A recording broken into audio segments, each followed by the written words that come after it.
Guys good afternoon. Actually बुधवार हेल्ले मोर पूरा tension हो जाए कहीं सब सीट खाली हो जाए। गोटे नुआ प्रोजेक्ट काम स्टार्ट होती सो दैट समस्ते टिके बिजी रही जाऊँगी।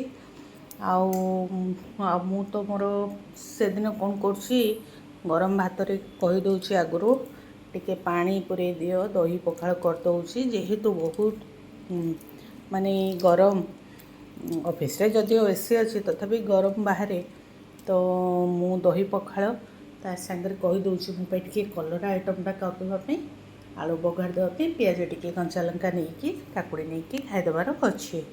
तो मु तो एमती मझे मझे टे पखाड़ खाऊँगी आपण मानक अपलोड कर देखुं आउ लाइक भी करुँच आउ टे एमती देखूँ आपण भी टे मझे मझे पखाड़ भी खातु जो मैंने पखाड़ खाती टे चेष्टा करूँ दही पखाड़ खावाई जेहेतु बहुत गरम अच्छे।